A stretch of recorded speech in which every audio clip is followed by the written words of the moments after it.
Bonjour, j'ai le plaisir d'être ici avec Elisabeth Berbet et Coralie Ulysse qui sont toutes les deux enseignantes en SVT. Toi, c'est Bonjour, c'est ta première visite à Ludovia. Oui, tout à fait. Ouais. Et toi, c'est ta deuxième visite. Alors Coralie, j'avais eu le plaisir de m'entretenir avec toi l'an dernier et j'avais déjà observé ton goût, ton appétence pour la collaboration. Et cette année, tu l'as développé, tu as augmenté la distance puisque vous êtes mise en collaboration. Vous venez nous parler de ça à Ludovia dans un sport camp. Et là, vous êtes vraiment à distance parce qu'il y a 400 km d'écart entre vos deux établissements. Exactement. Et donc, vous avez fait une collaboration, expliquez-nous un peu, entre vos classes dans votre cours de SVT terminale. En fait, l'objectif, ça a été de faire tomber les murs du labo. Ça, c'est le nom de votre intervention. Nom de notre intervention, tomber les murs du labo. Jeudi après-midi. Et avec l'objectif d'augmenter la motivation au niveau de nos classes et d'aller plus loin pédagogiquement. Donc, vous avez mis vos élèves en collaboration durant toute l'année, pas à chaque cours, mais très régulièrement. Oui, voilà, quand l'activité se prêtait à une collaboration et que la collaboration pouvait apporter une plus-value donc à notre travail. Alors moi, ce qui me surprend et là où je suis admiratif, c'est que je me dis, bon, l'année de terminale en SVT, section S notamment, il y a la pression du bac, les élèves sont-ils si favorables à s'engager dans des activités assez atypiques comme celle-ci? Oui. C'est-à-dire que bon, on reste bien sûr dans les contenus de notre programme et dans la préparation à l'examen, surtout que ce sont des spécialités SVT. Mais ils étaient vraiment très enthousiastes de pouvoir faire ça et de pouvoir travailler autrement, d'échanger. En plus, ça crée un petit challenge un petit peu entre nos deux classes qui, au contraire, motivait davantage les élèves. Alors, plus concrètement, est-ce que vous pouvez nous expliquer un peu le dispositif que vous avez mis en place pour cette collaboration?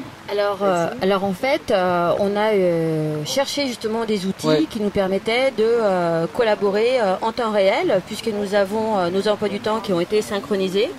Ça c'est bien, en amont, d'accord. Voilà. Collaboration synchrone. Voilà, le lundi matin, de 8h à 10h, go pour les TP des SVT.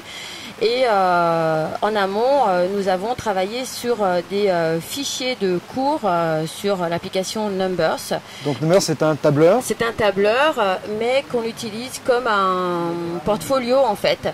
Un portfolio dans lequel on va mettre des consignes, dans lequel on va mettre des fichiers d'aide, des petites vidéos. Donc le tableur devient un véritable couteau suisse et une unité à lui-même. Exactement. Et ça, on le travaille en amont.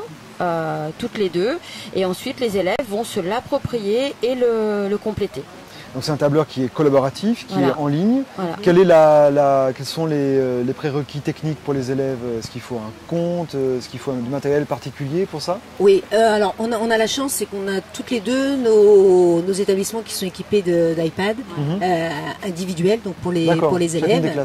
Chacune des classes. Voilà, ça c'est aussi nécessaire. Est-ce que c'est important que ce soit un appareil par élève ou est-ce que ça aurait pu être fait, votre opération, avec moins de matériel? Pour y en avoir moins. D'ailleurs, parfois ils en prennent un pour plusieurs. Pour plusieurs. Ils ne sont pas obligés de systématiquement.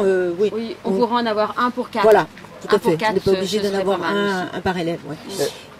Oui. Et alors donc cette collaboration, ce travail sur tableur, en quoi consiste-t-il plus précisément? Alors le travail sur tableur, donc on y met le travail qu'ils ont à faire, qui sera soit un travail qui pourrait également être expérimental, puisque bon, on est quand même des sciences expérimentales, donc ils auront des parties pratiques à faire, et ensuite ils vont échanger donc leurs résultats. Alors l'échange des résultats se fait pas forcément qu'avec Numbers. On a travaillé aussi avec d'autres applications. On a travaillé pas mal aussi avec Keynote en collaboratif. Donc application de diaporama. Voilà, de diaporama, où il complétait donc en collaboratif des diapositives donc du diaporama en ayant des groupes donc Limoges et Lyon, et il mettait même parfois sur diapositive Lyon, vous vous êtes trompé, c'est pas ça et tout, donc et les autres complétaient, corrigeaient. En fait, ils se corrigeaient également entre eux par l'intermédiaire donc la communication du diaporama. Est-ce que vous avez un outil de chat aussi ou quelque chose comme ça? En fait, sur Keynote, ça suffisait parce qu'il a la capacité d'écrire et c'est vraiment en temps réel. Et donc ce qui est très important, c'est qu'ils apprennent à lire ce que l'autre écrit, et ils savent qu'ils écrivent pour l'autre. Ils n'écrivent pas uniquement pour le prof. Et ça, c'est très très important. Donc il y avait vraiment les compétences scientifiques là que vous avez développées, de recherche, d'esprit scientifique, de méthodologie scientifique. Il y avait des compétences de collaboration. Le Keynote servait aussi à développer des compétences de communication, peut-être, qui Oui, sont importantes bien sûr, de communication, parce que là, quand ils vont devoir donner leurs résultats, ils les donnent pas seulement pour eux, mais également pour les autres.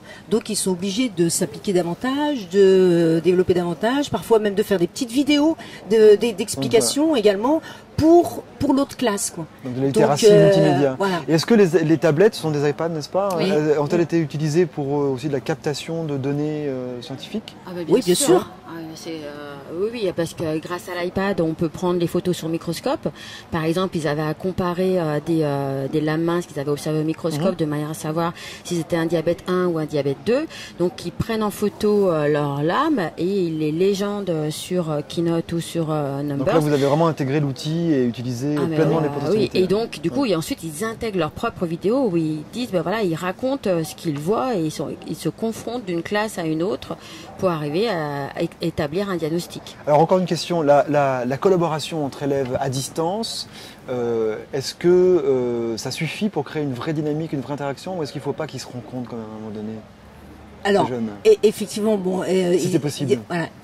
On a organisé quand même à un moment donné une rencontre. Donc on emmène nos élèves dans les Alpes et pour une classe de terrain. Donc dans le cadre du programme, cette fois-ci du programme obligatoire. Non, on fait ça. On part fin septembre, parce que dans les Alpes l'hiver c'est un peu plus compliqué.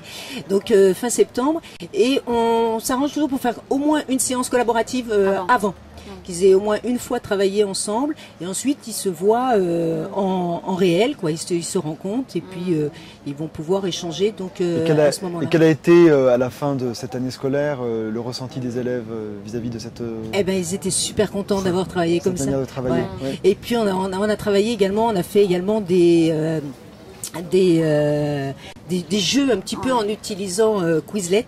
Là, ça a été vraiment extraordinaire. Avec des compétitions. Avec des compétitions entre les classes et même on a fait des groupes qui étaient, vu que c'est le logiciel qui choisit les équipes, on a rentré donc tous les noms de tous nos élèves. Ils ont fait des équipes qui étaient mixtes. Donc les élèves étaient là, donc ils devaient répondre et ils étaient là, alors Lyon, qu'est-ce que vous faites? Vous répondez pas, vous vous êtes trompé. C'était vraiment bien. Il y avait de la tension, et du jeu et donc on a commencé la rencontre au début de l'année sur le terrain et on l'a fini via Quizlet puisqu'ils se voyaient aussi en vidéo parce que nous on filmait en même temps et du coup c'était drôle. Apprentissage scientifique, collaboration, communication, joie. Magnifique, donc vous nous parlez ça demain et l'an prochain peut-être encore une autre aventure. On l'espère. On l'espère. Moi, je pense que de toute façon, on va continuer cette année. Parce qu'on a encore. Oui, puisqu'on a quand même eu des soucis techniques. Donc... on apprend en marchant, en faisant. C'était pas tout facile. Magnifique. Elisabeth, Coralie, merci à vous deux. Merci. À bientôt. Au revoir. Au revoir.